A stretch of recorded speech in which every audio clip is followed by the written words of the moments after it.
depois dos 6 aos 10. Podemos ir abrindo as nossas Bíblias no livro de Salmos. Salmos. E hoje estaremos no Salmo 16.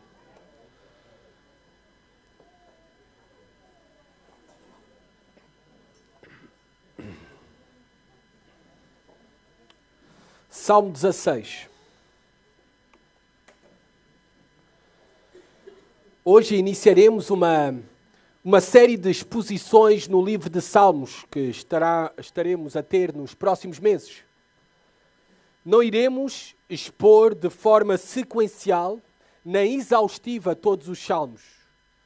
Relembro que estamos aqui no Salmo 16 porque já estudámos como igreja no passado os primeiros 15 salmos. Mas nós sim escolhemos para esta série de exposições alguns salmos, pelo menos um salmo de cada uma das divisões que encontramos no livro dos Salmos. Vocês sabem que o livro de Salmos, na verdade, é dividido em 5 partes, em 5 coleções. Por isso é que nas vossas Bíblias vocês vão ver a introdução com o Salmo 1 e 2. Depois vão ter o livro 1, aquilo que nas vossas Bíblias chama o livro 1, e uma série de salmos que vai desde o Salmo 3 até ao Salmo 41. Estes salmos, a Palmer Robertson chama a estes salmos uma constante confrontação entre o rei messiânico, ali na figura do rei Davi, e os seus inimigos, enquanto ele visa estabelecer o seu reinado, e sabemos que aponta para o reinado do Messias, o filho de Davi, que é Jesus Cristo. Isto está nos primeiros 41 salmos, digamos assim. Depois temos o livro 2 dos Salmos, que vai do Salmo 42 até ao Salmo 72, onde nós temos uma comunicação de uma mensagem de esperança aqui. Principalmente, se poderíamos resumir, é uma comunicação de uma mensagem de esperança. No livro 3, que vai do Salmo 73 ao 89, estes salmos são aqueles que retratam o sentir da alma, a tristeza, o lamento do povo de Deus pela devastação que sofreram. Tanto o povo de Israel, nas mãos dos assírios, no ano 722 a.C., como os babilônicos, a destruição que submeteram Judá no ano 586 a.C. Depois temos o livro 4, que vai do Salmo 90 até ao Salmo 106, onde nós vemos uma maturação, não sei se isso é uma palavra em português, mas uma maturidade do povo de Deus.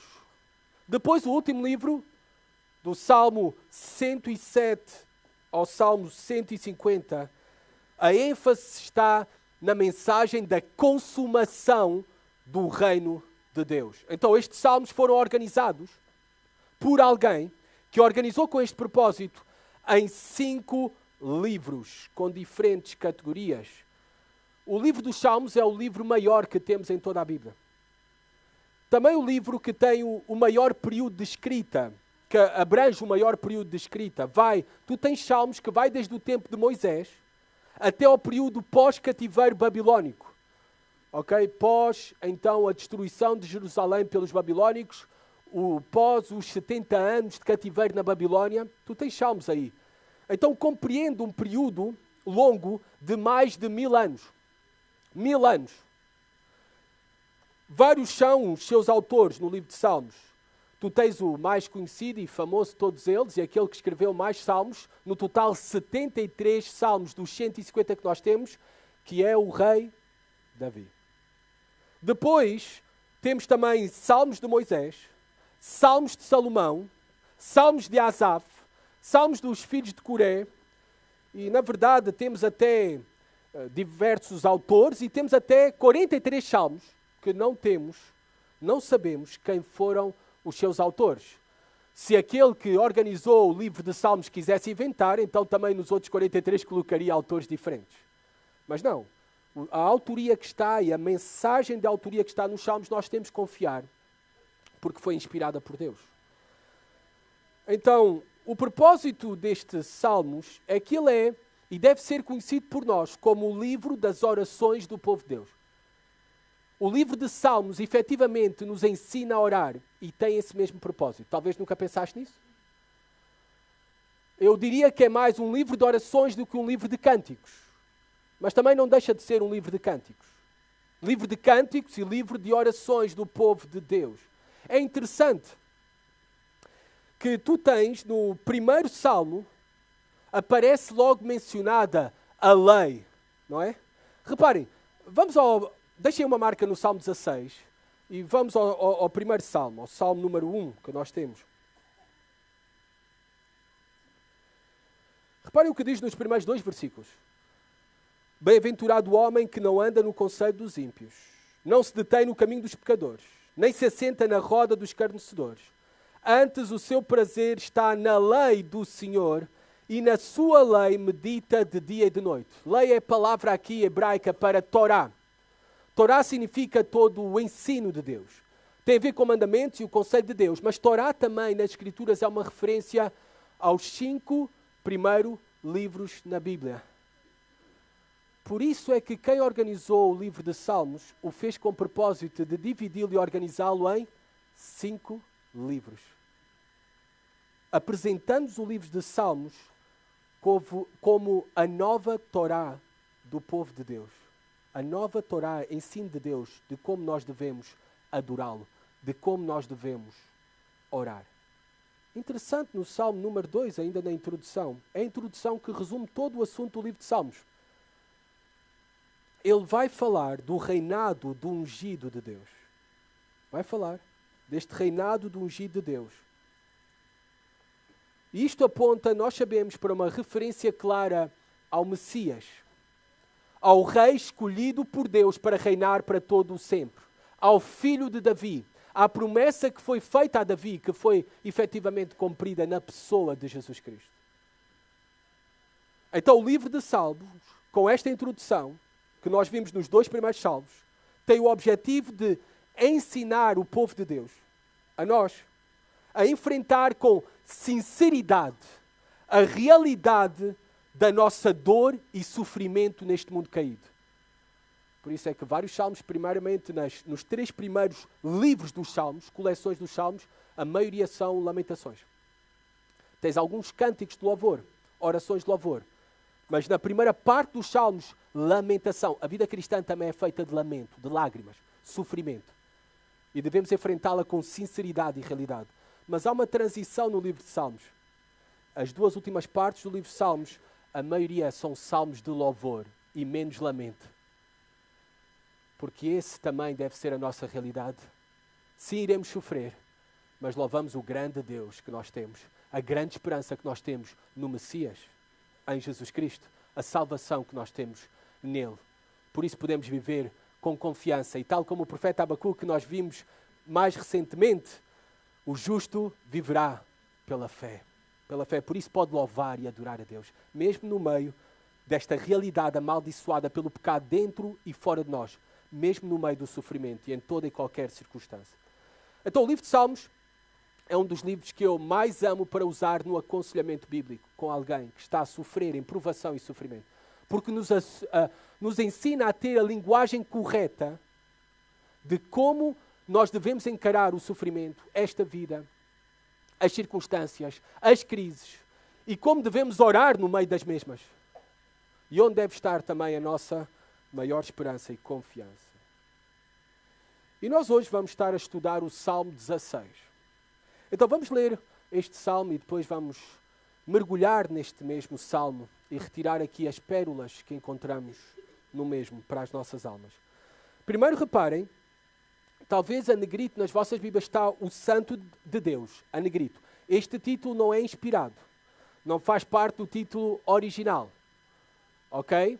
Mas sim, talvez na tua Bíblia está Miktam de Davi, ou alguns traduzem como o hino de Davi, ou inscrição de Davi. Este já é inspirado. Já é inspirado. E diz assim a palavra de Deus. Hino de Davi. Guarda-me, ó Deus, porque em ti me refugio. Digo ao Senhor, tu és o meu Senhor, outro bem não possuo, senão a ti somente. Quanto aos santos que há na terra, São eles os notáveis, os excelentes, nos quais tenho todo o meu prazer. Muitas serão as penas dos que trocam o Senhor por outros deuses. Não oferecerei as suas libações de sangue, e os meus lábios não pronunciarão o seu nome. O Senhor é a porção da minha herança e o meu cálice. Tu és o arrimo da minha sorte. Caem-me as divisas em lugares amenos. É muito linda a minha herança. Bendigo o Senhor que me aconselha, pois até durante a noite o meu coração me ensina. O Senhor tenho sempre à minha presença. Estando Ele à minha direita, não serei abalado. Alegra-se, pois, o meu coração e o meu espírito exulta. Até o meu corpo repousará seguro. Pois não deixarás a minha alma na morte, nem permitirás que o teu santo veja corrupção. Tu me farás ver os caminhos da vida. Na tua presença há plenitude de alegria. Na tua destra, delícias perpetuamente. Senhor, abençoa-nos, Pai, para ver a tua glória refletida neste salmo e os benefícios de te termos a ti como nosso Deus e a Jesus Cristo como nosso Senhor e Salvador. Que isso seja de grande encorajamento para o teu povo, Pai, aqui esta manhã, para as nossas almas. Edifica, Senhor, e que possamos sair daqui alegres e seguros em Ti. Pedimos isso no nome de Jesus. Amém. Hino de Davi, ou a palavra hebraica Miktam. Na verdade, eu não vou inventar para vocês o que é que significa Miktam, porque ninguém tem como saber qual a sua tradução correta desta palavra. Talvez se refere Miktam a uma melodia do qual devia, ou como deveria ser entoado este salmo, este cântico. Talvez se refere a um estilo de poema. E há muitas outras opções para o significado desta palavra. Há quem diga que esta palavra significa inscrição ou ouro, mas eu vos pouparei de todas as muitas opções, porque ninguém tem a certeza do significado desta palavra, Miktam. O que sabemos sim, é que este cântico, esta oração, ela começa da seguinte maneira, versículo 1. Guarda-me, ó Deus, porque em ti me refugio. Esta é uma oração inicial de Davi, cheia de confiança no Senhor. Começa desta forma, com uma oração cheia, motivada pela grande confiança que Davi tinha no seu Deus. Nós não sabemos exatamente pelo que Davi estava a passar aqui. Noutros salmos, até temos uma descrição daquilo que estava a ocorrer, as ameaças, os perigos que Davi enfrentava. Neste salmo não sabemos exatamente o que ele estava a enfrentar, mas parece até que ele estava sob a ameaça e perigo de vida. Porque no versículo 10 nós lemos, pois não deixarás a minha alma na morte. Haveria o perigo de vida para ele próprio. E ele era consciente disto mesmo, até da possibilidade de morrer. Mas ele é um homem cheio de confiança. E é incrível, a sua confiança estava em Deus. A vida de Davi foi muito agitada, como a maioria de vocês sabe. Desde que Samuel o ungiu como rei, ele nunca mais teve paz. Teve paz enquanto foi pastor de ovelhas. Como rei, ungido como rei, nunca mais teve paz. Além dos inimigos que ele enfrentou como rei, os inimigos do povo de Deus, os filisteus e as demais nações, que ele tinha que conquistar terra e estabelecer o reino, e alargou o reino no seu tempo, as muitas guerras que ele teve, até ser conhecido na Bíblia como um homem sanguinário, pelas muitas guerras que participou. Desde o começo, vocês sabem a história, que o seu sogro, o rei Saul, o tentou matar por várias ocasiões. Também sabemos a triste história que o seu próprio filho, Absalão, o traiu e o tentou matar, revoltou-se contra ele e tomou durante um período até o reino que lhe pertencia a Davi. Então esta foi a vida mais ou menos resumida de Davi. Nunca teve paz desde que foi ungido como rei. Mas aqui vemos um homem cheio de confiança em Deus. Guarda-me, ó Deus, porque em ti me refugio. Esta expressão guarda-me Também pode ser traduzida: Senhor, contempla-me, observa, vigia por mim e mantém-me a salvo. Davi está a pedir uma atenção especial de Deus sobre ele para a proteção do dano, do perigo e até o perigo de vida que ele enfrentava. E ele faz isso, se dirige a Deus. Porquê? Porque ele confiava em Deus. Porque em ti me refugio. Algumas traduções até dizem literalmente, talvez é a tua tradução na Bíblia, diz porque em ti confio. Esta palavra no original é a ideia de Deus ser o nosso refúgio. Para Davi, Deus era o seu refúgio, o seu abrigo. A razão que faz Davi clamar a Deus e orar a Deus é porque ele confiava em Deus e unicamente em Deus para a sua proteção. Tanto na vida, como nós já lemos no final do Salmo, também na morte. Davi tinha claro que a sua segurança só dependia de Deus. Amada igreja, tu tens essa certeza e esta mesma confiança de Davi? A nossa segurança só depende e dependerá de Deus.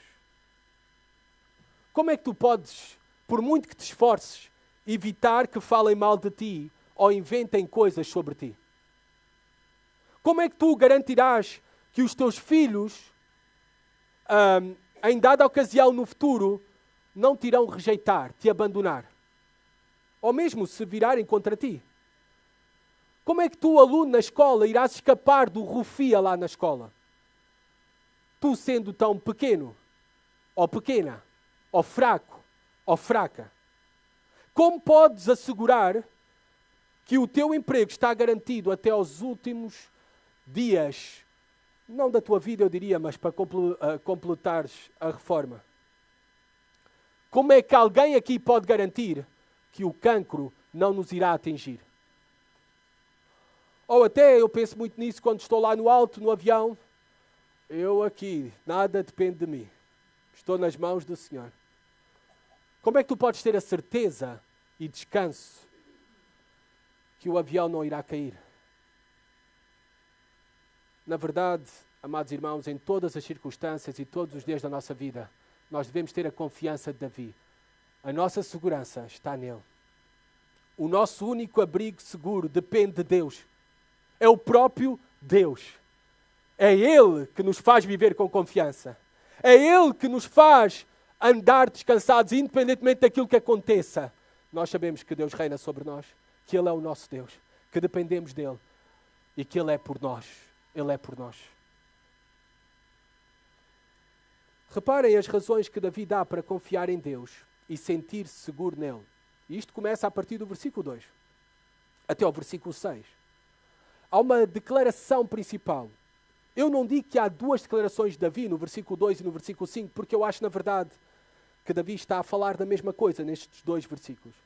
Por isso, se querem um resumo da declaração de Davi, do versículo 2 ao versículo 6, é: eu confio no Senhor, eu estou seguro no Senhor, porque Ele é o meu maior e melhor tesouro. É isto que era Deus para Davi. Reparem o versículo 2. Tu és o meu Senhor.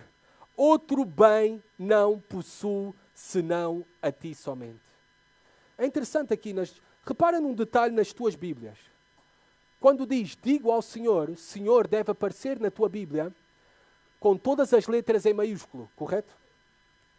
E isto é o nome de Jeová. O nome que Deus se revelou a Moisés. O Eu Sou. O nome da aliança de Deus com o seu povo. Digo ao Senhor. Mas repara na continuação, outro termo Davi está a usar, que já não aparece Senhor com todas as letras de Senhor em maiúsculo, mas só na primeira letra, em maiúsculo. Porque é no hebraico a palavra Adonai. Significa Senhor, o soberano. A quem pertence a sua vida? De quem Davi estava consciente que pertencia? Ele e todas as coisas e a sua vida. Tu és o meu Senhor. Tu és o meu Senhor. Ele confiava em Deus e o tinha como o maior e melhor tesouro, porque ele confiava que Deus era soberano na sua vida, que ele pertencia a Deus. E por isso tudo aquilo que ele podia experimentar vinha de Deus. Mesmo as ameaças e os perigos, ele sabia que Deus era soberano sobre os mesmos. E ele sabia que Deus era o único que tinha direito sobre a sua vida e de requerer o que quisesse. Davi era consciente da soberania de Deus da sua vida e era o que dava a sua confiança, a sua segurança e até, como vamos ver, a sua alegria. A doutrina da soberania de Deus é a doutrina que mais confiança me dá a mim de forma pessoal. É a doutrina e a convicção que mais segurança me dá, que mais consolo me traz quando estou no meio da dor e do sofrimento. E eu espero que também a mesma confiança que Deus é soberano sobre tudo e todos seja aquilo que te dê a paz e possas descansar à noite. Porque descansas que Deus é o soberano sobre a tua vida. E tem todo o direito de fazer nela aquilo que Ele bem entende. E que Ele é um bom soberano, não é um qualquer soberano mau, perverso, que se alegra no sofrimento dos seus filhos. Ele é um bom soberano e tudo faz com bons propósitos para o seu povo, mesmo que seja por meio da dor e do sofrimento. Por isso é que Davi dizia, outro bem não possuo, senão a ti somente. Bem, aqui esta palavra pode ser traduzida por recompensa, por satisfação, por benefício. Para Davi, a ideia aqui, o sentido que Davi está a transmitir é que Deus era o seu supremo bem. O seu maior e melhor tesouro. Ter Deus é, sem dúvida, o maior benefício das nossas vidas, sobre tudo o resto. Porque tudo o resto um dia irá terminar. Segurança, prosperidade. Nós iremos morrer como qualquer mendigo, sem nada. E não levaremos nada. Saúde. Sabemos que tudo nesta vida que valorizamos tanto, um dia irá terminar. E o único que é o nosso bem para todo o sempre e além do sepulcro é o nosso próprio Deus. É Ele ser o nosso Deus. Era esta a convicção de Davi? A convicção de Davi não era ter a sua saúde, segurança e prosperidade apenas por um par de anos. Ou mesmo até que te acompanhe isso ao longo de todos os anos da tua vida aqui na terra dos viventes. Mas nada será para sempre. A única coisa que é para sempre é Deus. Por isso Ele é o nosso maior bem, o nosso melhor tesouro. Versículo 3. Quanto aos santos que há na terra, são eles os nobres, notáveis ou excelentes, nos quais tenho todo o meu prazer. Davi era um homem que estava convencido que Deus era o seu supremo bem, o melhor tesouro da sua vida. Então ele também aqui manifesta que aqueles que pertencem a Deus e que estão unidos a Deus, eles serão também o nosso maior prazer, porque eles têm prazer em Deus. Davi estava a manifestar aqui o seu prazer que tinha não somente em Deus, mas naqueles que amam, estão unidos a Deus e temem a Deus e têm a Deus como o supremo bem das suas vidas. O povo de Deus. São eles os excelentes na terra, diz Davi. São eles os mais importantes. Reparem as palavras que usa Davi aqui, de alta consideração, estima e valor pelo povo de Deus. Que grande diferença hoje em dia, nos nossos dias, que encontramos no mundo evangélico. Em muitos ditos cristãos que, por tudo e por nada, falam mal da igreja. Que não têm nenhum problema em abandonar a igreja. E que têm tão pouco a igreja e o povo de Deus. Aqueles que têm prazer em Deus terão prazer também na igreja de Deus, no povo de Deus. É isso que aprendemos, que está ligado e relacionado com Davi. Aqueles que verdadeiramente amam a Deus irão amar o povo de Deus e onde Deus se manifesta e age através da igreja. Através da igreja. Através do seu povo. Reparem, nos quais tenho todo o meu prazer. Está a falar do povo de Deus. Eu tenho no povo de Deus todo o meu prazer, alegria. A estima pelo povo de Deus é uma evidência que Davi pertencia ao povo da aliança com Deus. O teu amor, estima e prazer pela igreja, pelo povo de Deus, é uma evidência que tu fazes parte da nova aliança com Deus. Se não tens, deves considerar seriamente se tu na verdade estás unido a Deus, se tu temes a Deus e se tu amas verdadeiramente a Deus. Porque podem, por favor, deixar uma marca e irem até quase às últimas páginas da Bíblia, a 1 João, capítulo 5.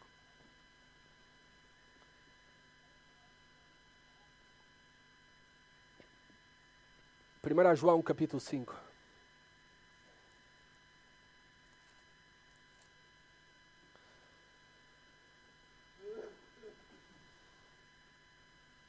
Reparem o que diz aqui. E João fala muito sobre isso. De amar a Deus é amar o povo de Deus, é amar os irmãos. E se não amamos os irmãos, somos mentirosos, não conhecemos a Deus. Mas reparem nestas palavras, 1 João, capítulo 5, versículo 1 e 2. Todo aquele que crê que Jesus é o Cristo é nascido de Deus. E todo aquele que ama ao que o gerou, aquele que o salvou, também ama ao que dele é nascido. Está a falar da igreja, do povo de Deus.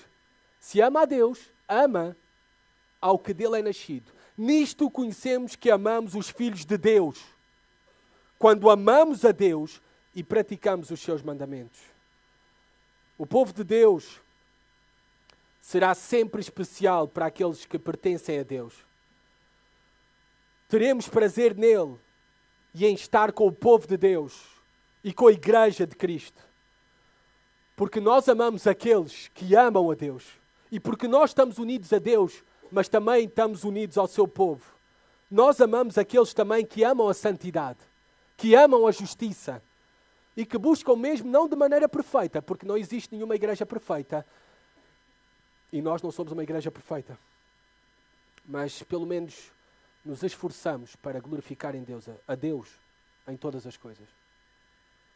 E nós amamos isso, porque amamos a Deus. O contrário, fica a advertência da palavra de Deus. O desprezo pela igreja, o desdém pela igreja, a rejeição ao povo de Deus, àqueles que temem a Deus, é um sinal que tu não pertences a Deus. Que tu não estás ainda unido a Deus. Que tu ainda não estás no amor de Deus. Ainda mesmo nesta carta, 1 João capítulo 4, o apóstolo João diz: se alguém afirmar eu amo a Deus, mas odiar o seu irmão, é mentiroso. Pois quem não ama o seu irmão a quem vê, não pode amar a Deus a quem não vê. E nas palavras de Jesus Cristo, nós sabemos muito bem o que ele disse, as mesmas palavras, de uma outra forma, obviamente. Nisto conhecerão que sois meus discípulos, se vos amardes uns aos outros. Nisto é a prova, a evidência que sois meus discípulos, se vocês amam ou se amam uns aos outros.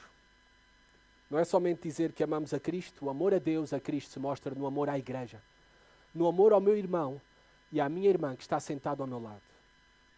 Agora, reparemos num contraste bem marcado do salmista aqui. Ele continua na sua oração. E aqui vemos um contraste em relação a como considera e trata o povo de Deus, com alta estima, com prazer, tem prazer nele, comparando, contrastando como ele considera e qual é a sua atitude para aqueles que não fazem parte do povo de Deus. Vamos voltar ao Salmo 16, versículo 4. Muitas serão as penas dos que trocam o Senhor por outros deuses. Não oferecerei as suas libações de sangue, e os meus lábios não pronunciarão o seu nome. Reparem como Davi agora trata aqueles que não fazem parte do povo de Deus, ou como considera e qual é a sua atitude em relação àqueles que não pertencem ao povo da aliança. Primeiro, rejeição. Ele rejeita aqueles que rejeitam ao Senhor. Rejeição.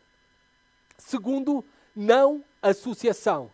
Não oferecerei as suas libações de sangue. Era um costume pagão daquele tempo que Davi conhecia, o povo de Israel conhecia nos sacrifícios pagãos de beber sangue. E talvez já vimos filmes disto, de paganismo puro, como Indiana Jones. E tens lá nas taças a beberem a sangue e tudo, sacrifícios de sangue e de beber esse sangue. Bem, aqui Davi manifesta que não irá associar-se de alguma forma com os seus sacrifícios, com as práticas, as crenças daqueles que não conhecem e não temem a Deus. E também reparem, versículo 4 ainda, e os meus lábios não pronunciarão o seu nome. Ele tem uma aversão àqueles que não temem a Deus, àqueles que não amam a Deus. Não pronunciarei nem os seus nomes, porque eu não quero ser associado a eles, porque eu não pertenço a eles, porque eles não seguem o mesmo Deus, eu não tenho comunhão com eles. Ele até não pronuncia os seus nomes porque ele não quer honrar aqueles que não honram a Deus. Amados, essa deve ser a nossa atitude. Claro que nós e Deus também ama o mundo, e a palavra ama o mundo é etnos, nações. Devemos amar todos. Mas nós não devemos confundir amor com associação, com participação. Devemos ser um povo separado. Foi para isso que Deus nos chamou. As nossas crenças são diferentes. Os nossos valores são diferentes. As nossas prioridades são diferentes. A nossa forma de vestir é diferente. Até a nossa forma de comer deve ser diferente. Deve ser diferente. Porque como Paulo diz ali em 1 Coríntios, e nós lemos na Escola Bíblica Dominical, quer comamos ou bebamos, façamos tudo para a glória de Deus. Também devemos ter em atenção que ninguém pode servir a dois senhores. Não foi isso que nos advertiu Jesus Cristo? Ninguém pode servir a dois senhores.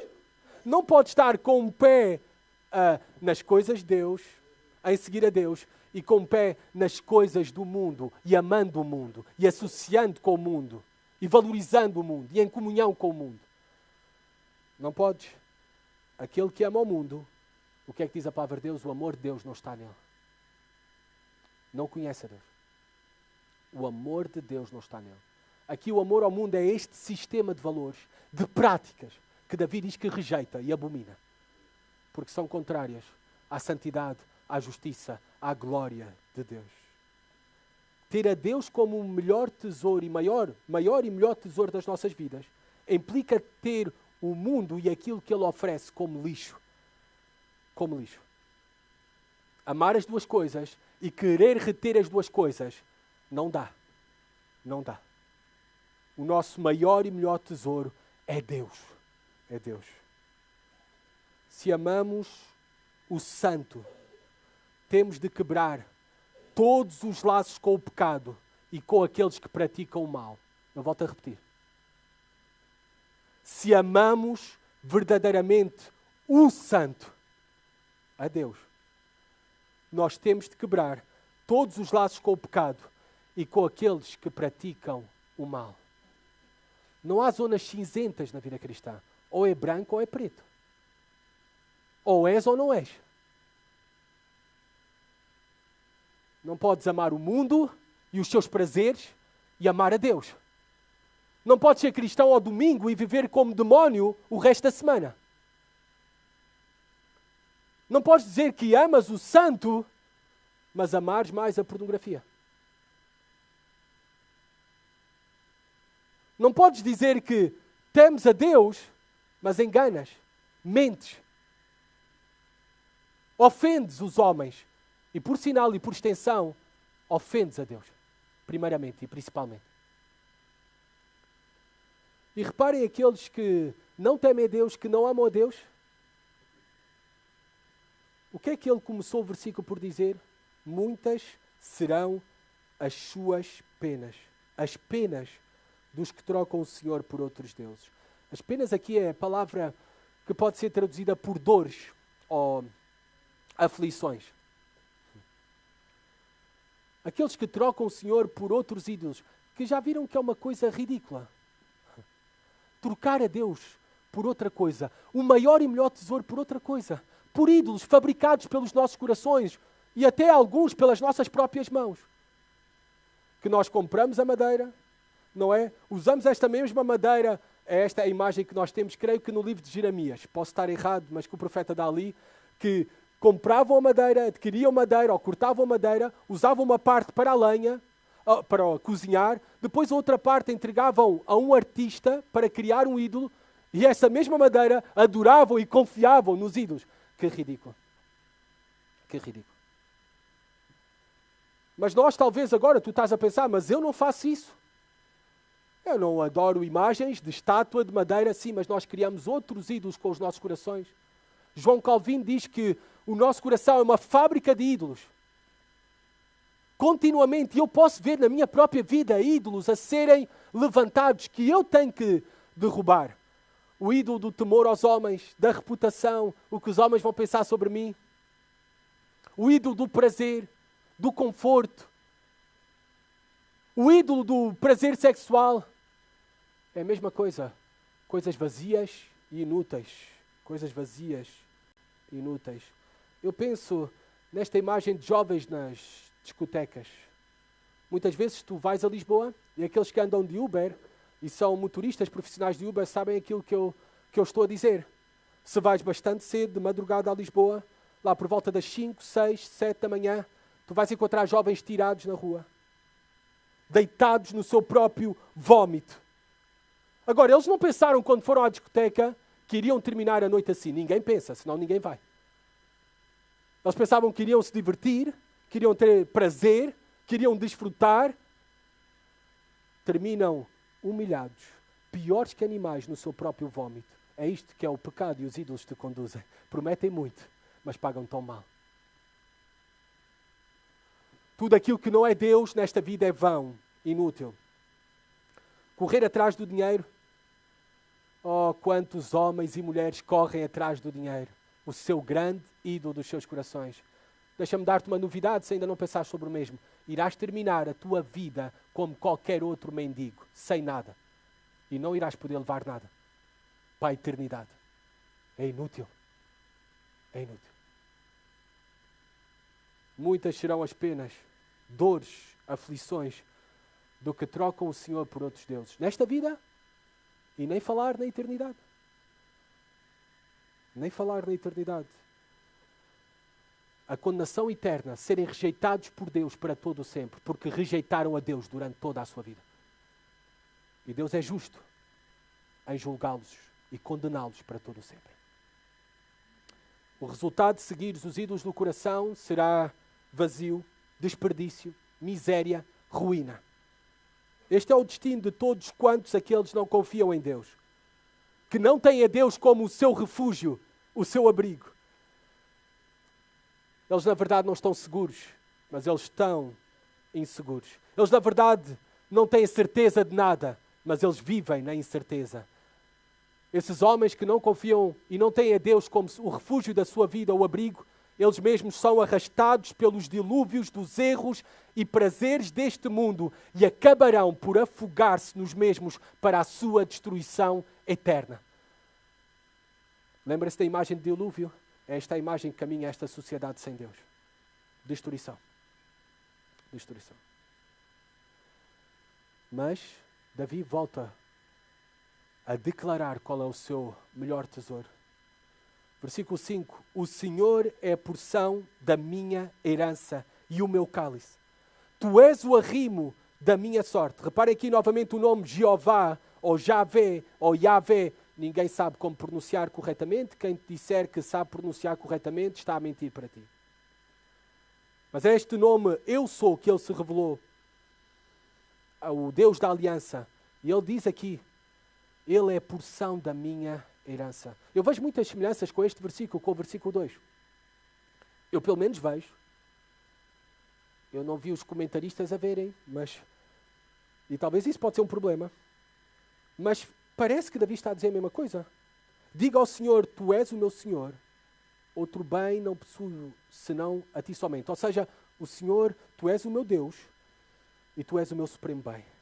Agora reparem o versículo 5. O Senhor, Tu és o meu Senhor e Tu és a minha herança, o meu cálice, o arrimo da minha sorte, ou seja, o sustento da minha vida. Está a dizer as mesmas coisas por outras palavras. Típico de Davi, escrevendo os seus cânticos e orações. A porção da minha herança. Davi usa aqui 3 metáforas para comparar a Deus. porção da minha herança. Aqui faz alusão às heranças da terra de Canaã. Porque ele é parte do povo da aliança. E lembram-se que ele sabe, e sabemos nós, que foram divididas entre os israelitas por determinação divina a parte que lhes tocava a cada tribo na terra prometida em Canaã. E a lei determinava a porção que caía para ele. Davi está a dizer, na verdade, quem é a minha porção é o próprio Deus. Esta é a minha verdadeira herança superior.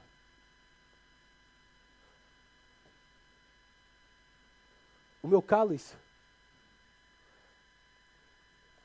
João Calvino, comentando, no seu comentário de estudo do livro de Salmos, aqui o cálice, ele diz que pela palavra cálice, Davi está a referir-se ou à renda como produto da sua própria herança, ou mediante o sustento ordinário pelo qual a vida é sustentada, visto que a bebida é uma parte da nossa nutrição. O que Davi está a dizer é que Deus para ele é melhor que a comida, é melhor que todo o sustento, é melhor do que tudo aquilo que a terra tem para oferecer. E ele reforça isso noutra metáfora. O arrimo, ou esta palavra, o sustento, talvez tu vais perceber melhor. Ele é o sustento da minha sorte. Ele é aquele que o guarda como possessão da sua herança. Reparem, Deus não nos apenas nos dá todas as coisas. Não é apenas uma herança recebida. Ele garante que não vamos perder essa herança. Por isso a nossa salvação está garantida, amados irmãos. Não por nós, não por o que podemos ou deixamos de fazer, mas porque Ele garante a nossa herança para todo o sempre. Não apenas nos dá uma herança, Ele garante essa herança para todo o sempre. Ele é o sustento da minha vida. Por isso é que Davi se sentia tão plenamente satisfeito unicamente com Deus, que nada mais deseja além dele. Que o Senhor nos dê esse coração. Que o Senhor nos dê verdadeiramente esse coração. Versículo 6. Caem as divisas em lugares amenos. É muito linda a minha herança. Davi continua aqui a descrever, e agora com maior detalhe, o seu estado de espírito, que era proveniente do seu relacionamento verdadeiro com Deus. Ele afirma que está descansado, tranquilo, confiante na sua herança. E Paulo vai dizer em Colossenses que a nossa herança é Cristo e todas as promessas que temos nele. O próprio Deus era a herança de Davi. E como é bom desfrutar daquilo que Deus tem para nós. Como é boa, agradável e perfeita a vontade de Deus. É a única que satisfaz. Tudo o resto que o mundo tem para te oferecer, jovem, que Ele promete, é vazio e inútil. Inútil. Tu te vais deitar insatisfeito. Tu te vais deitar cheio de culpabilidade. Tu vais sofrer muitas dores. Mas em Deus encontrarás o prazer e a alegria, a paz, a segurança que Davi também encontrou. E é somente nele que podes encontrar. Somente quando Deus for a tua herança, o teu maior e melhor tesouro, somente quando Ele for tudo para nós, nós então seremos verdadeiramente felizes. Somente quando Ele for tudo para nós. Temos que avançar porque versículo 7 a 11 vai dar uma descrição dos benefícios para os que confiam no Senhor. E agora seremos mais rápido aqui nos benefícios. Ele começa por louvar o Senhor, bendiga o Senhor. Por quem é o Senhor para ele e por tudo aquilo que Ele lhe fez e lhe faz e fará, ele solta um clamor de louvor. Bendiga o Senhor. A verdadeira adoração é fruto de conhecermos a Deus e de quem Ele é para nós. Esta é a verdadeira adoração que devemos procurar. E Davi descreve aqui os benefícios para os que confiam no Senhor. Versículo 7. Ele é o meu conselheiro. É dele que eu tenho a direção da minha vida. Direção, versículo 7. Bendigo o Senhor que me aconselha, pois até durante a noite o meu coração me ensina. Davi tinha o Senhor como o supremo conselheiro, o supremo mestre da sua vida, aquele que dava direção aos seus passos.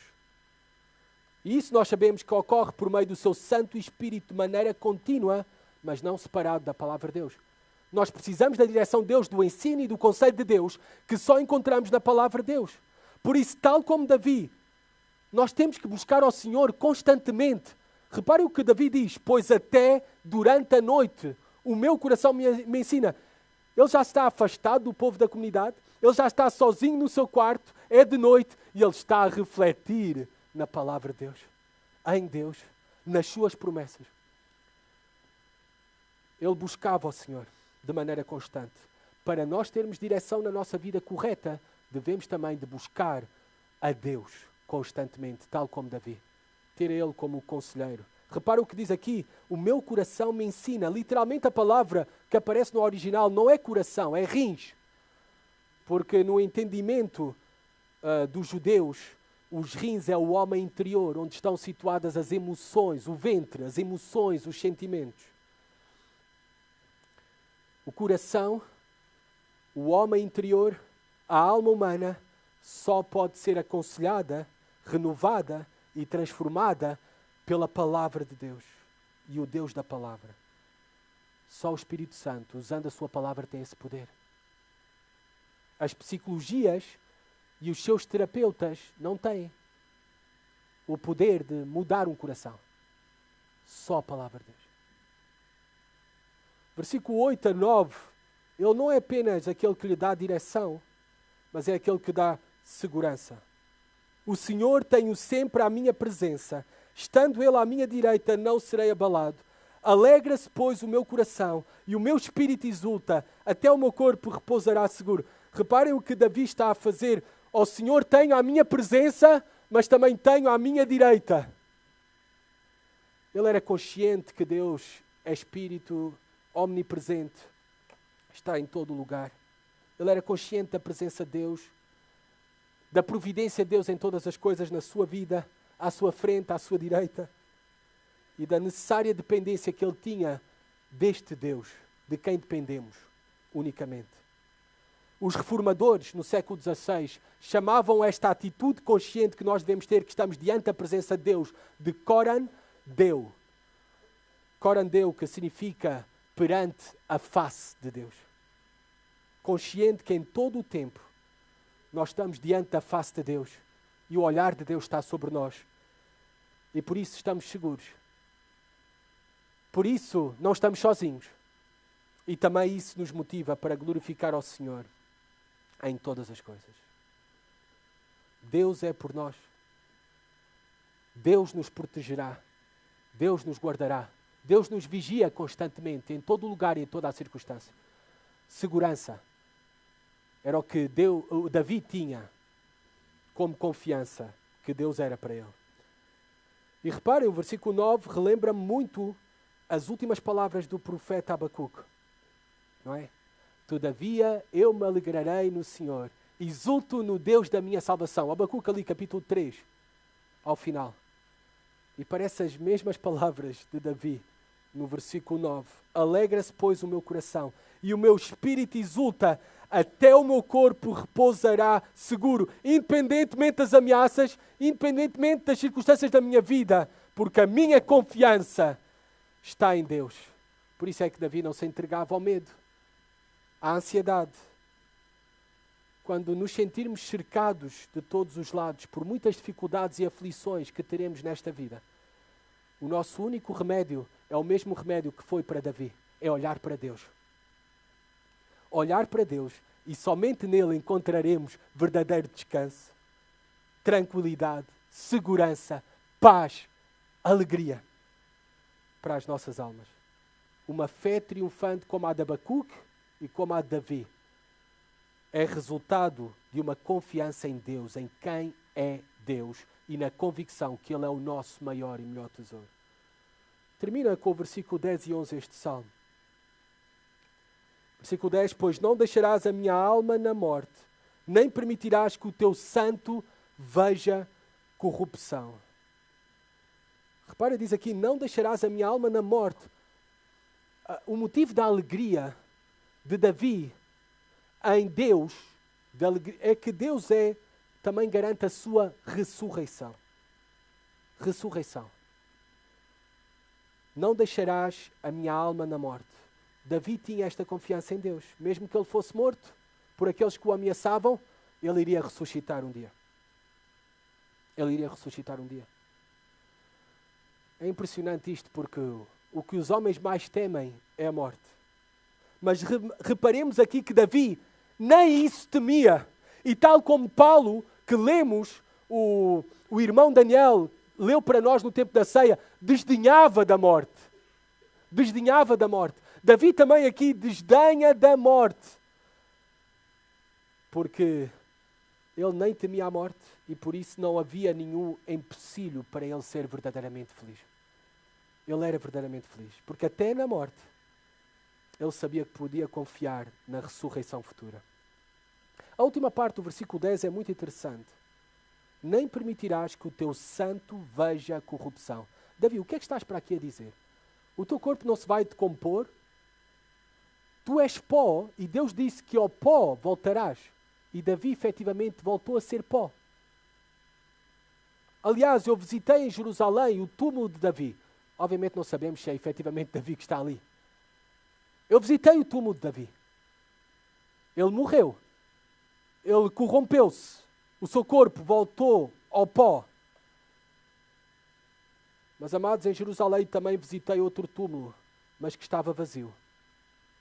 O túmulo de Jesus Cristo. Profeticamente, por inspiração divina, este salmo aponta profeticamente para aquilo que iria acontecer ao Messias, ao Filho de Davi, a Jesus Cristo, com a sua morte e ressurreição.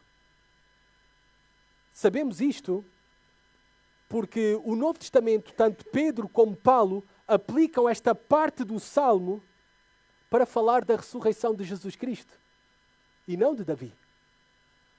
Não temos tempo, mas por favor, reparem o que diz aqui Atos 2. Vamos ali, depois dos Evangelhos temos o livro de Atos, para verem e comprovarem que Davi está a falar do Messias, do seu descendente, do filho que lhe foi prometido.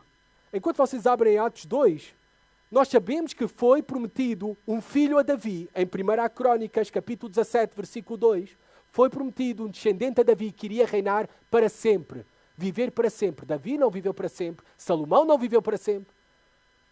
Mas há um homem que vive, o homem Deus, o Deus homem, que vive para sempre, irá reinar para sempre. E esse é Jesus Cristo. Reparem, em 1 Crônicas 17, 12, antes de irmos a Atos, a promessa que Deus fez: será Ele, o teu descendente, quem construirá uma casa para mim. Aqui está a falar de Salomão. Mas reparem agora profeticamente o que diz: e eu firmarei o trono dele para sempre. Sabemos que o trono de Salomão chegou ao fim, até terminou em divisão. 10 tribos do norte e 2 tribos do sul. Mas aqui é uma menção ao trono de Jesus Cristo que é para todo sempre. E Pedro tinha isso presente. Atos 2, versículo 25. Reparem o que diz aqui a palavra de Deus. Eu ainda estou a abrir, eu sei que vocês já estão lá. Atos 2, versículo 25. Porque a respeito dele, diz Davi, a respeito de Jesus Cristo. Está a pregar ali, é a pregação do dia de Pentecostes, Pedro.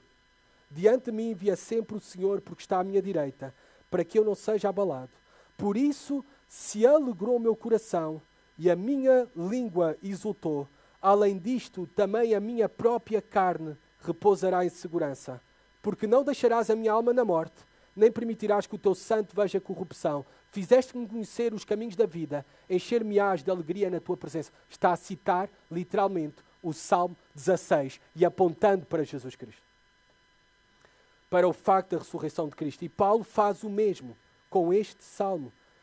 Ainda no livro de Atos, capítulo 13, versículo 35. Por isso também diz em outro Salmo: não permitirás que o teu santo veja corrupção. Quando Paulo está ali em Antioquia, está a falar de Jesus Cristo, do Evangelho, da morte e ressurreição. E diz em outro salmo, nós sabemos, é o Salmo 16, não permitirás que o santo veja corrupção. E Jesus Cristo, milagrosamente, na verdade o seu corpo não voltou ao pó, ressuscitou. Não se corrompeu. Isto se cumpre em Jesus Cristo. Por último, o benefício de confiar em Deus. Versículo 11, voltando ao Salmo 16, alegria plena e eterna. Ele é o único que pode oferecer alegria plena e eterna. Tu me farás ver os caminhos da vida. Na tua presença há plenitude de alegria. Na tua destra, delícias perpetuamente. Tu me farás ver os caminhos da vida. Bem, este caminho da vida na terra dos viventes um dia chegará ao fim, a todos nós, a não ser que o Senhor volte antes. Então Davi não está a falar dos caminhos da vida nesta terra dos viventes, mas o caminho da vida que nunca acaba, a eternidade. Tu me farás ver esses caminhos. Só os que estão unidos a Deus, só aqueles que vivem em Deus e só aqueles que não podem viver sem Deus conhecem e conhecerão este caminho. Na tua presença há plenitude de alegria. A verdadeira alegria jamais será encontrada em qualquer outra coisa, senão em Deus. E reparem, termina na tua destra, delícias perpetuamente. Amados, tudo nesta vida é temporário. Só há uma coisa que é perpétua e para todo o sempre, que não desvanecerá.